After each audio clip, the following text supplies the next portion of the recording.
Kabul, the ancient capital of the mountain-locked kingdom of the brave Afghans, situated on a flat circular plain and surrounded by rugged brown hills. The city is a mixture of the old and the new. Its modern streets and picturesque roads with long sheltering rows of poplar trees. Its flowing fountains and waterfalls, its lakes and gardens, all have a charm of their own, a charm which is indigenous, exotic, and oriental.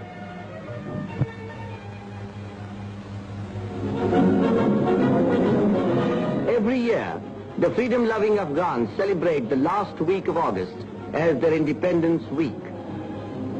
The martial music of the Afghan bands resounds in the decorated streets of the metropolis and draws hundreds of ruddy-cheeked lads from their homes and thousands of trigger-conscious tribesmen from their fields to pay homage to the memory of the martyrs who laid their lives so that Afghanistan might live.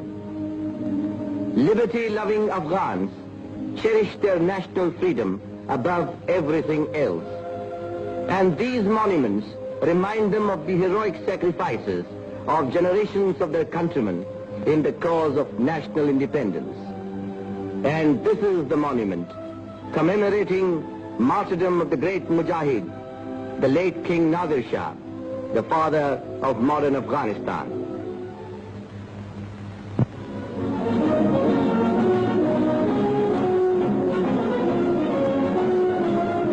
The first day of the celebrations witnessed a great military display watched by thousands.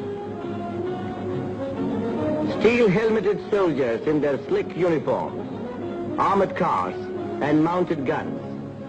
Such is the martial splendor of Afghanistan, poised to honor His Majesty the King, whose arrival everybody is waiting so eagerly. Punctually at 8:20 a.m., His Majesty arrived in the royal car. He was welcomed by His Royal Highness the Prime Minister and the Chief of the General Staff, and was offered a salute of 29 guns.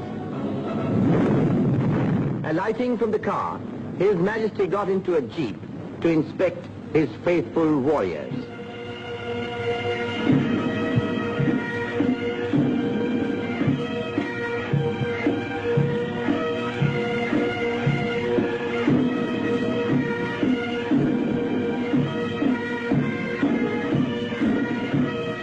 After the inspection, His Majesty got down and with the naked sword paid the homage to the great warrior, late Nadir Shah.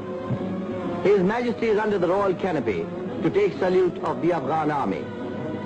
At 8:45 started the passing out parade of the royal troops. The Afghan army is the flower of the nation. The newly commissioned cadets, the young students of the military academy, short-term trainees, rows of policemen and grenadiers march past His Majesty to the accompaniment of the military tunes of the Afghan bands.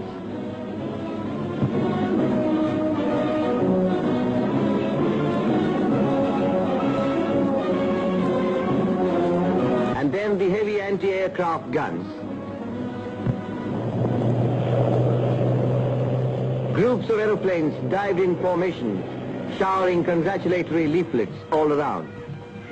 There are also the qualified recruits of the police school and a body of the police force. And these famous batteries, famous on account of the part they played in the struggle for independence. How the admiring crowds cheer them.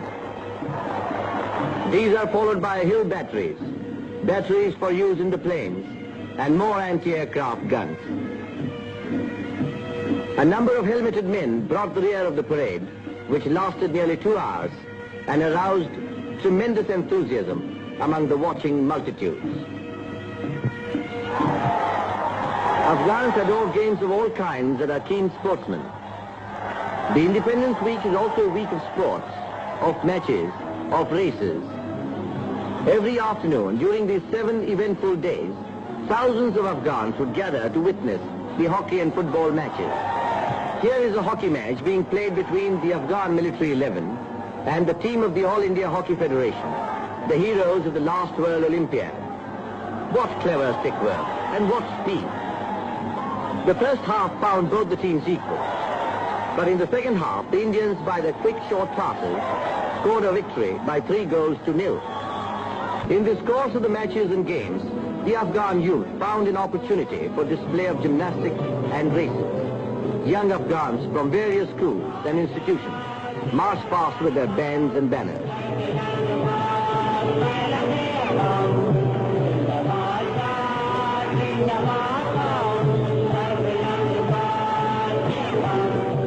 The gymnastic demonstration gave evidence of suppleness of bodies and hard and arduous training. And now watch a football match between the Alliance Club and the All India Football Federation 11. A great game indeed. Both the sides displayed equal dexterity and speed. The Indians stole a lead in the first half by scoring a goal, which the Afghan side soon after equalized.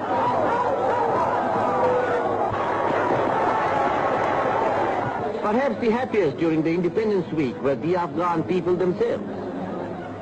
The democratic nature of the state gives them all facilities for games and recreation. To them, the traditional ram fighting provides as great a pleasure as a duel between two warriors.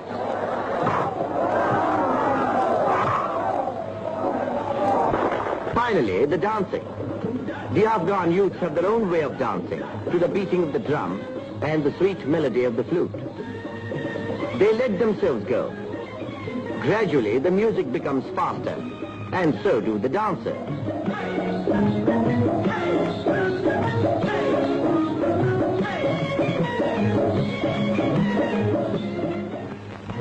Parades, games, and dances are only a part of the varied program chalked out to celebrate the week. An important event is the exhibition of Afghan arts and crafts.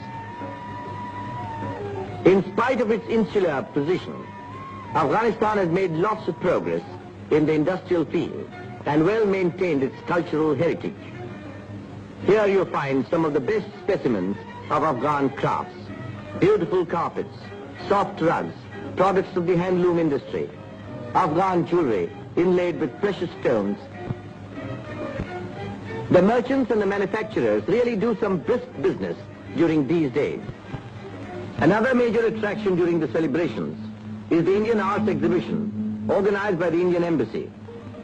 The Honorable Dr. Keskar, Indian Deputy Minister for Foreign Affairs, and His Excellency Shri Roop Chand, Indian Ambassador to Afghanistan, took great pains in making this show really representative of their country's art. Afghan hospitality is proverbial. His Royal Highness the Prime Minister, Sardar Shah Mahmud Khan Ghazi, invited the Indian team to his beautiful residence, complimented them on their skill in the game,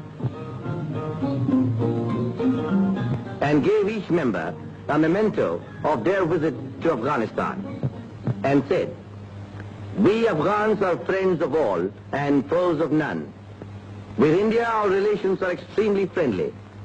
Your visit to Afghanistan, I am sure, will further strengthen the social and cultural ties which link the two countries together.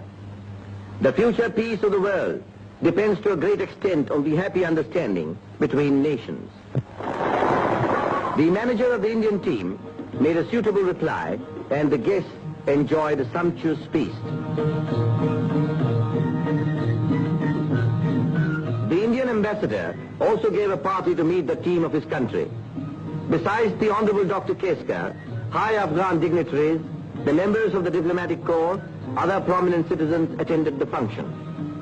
Everyone enjoyed a very pleasant party.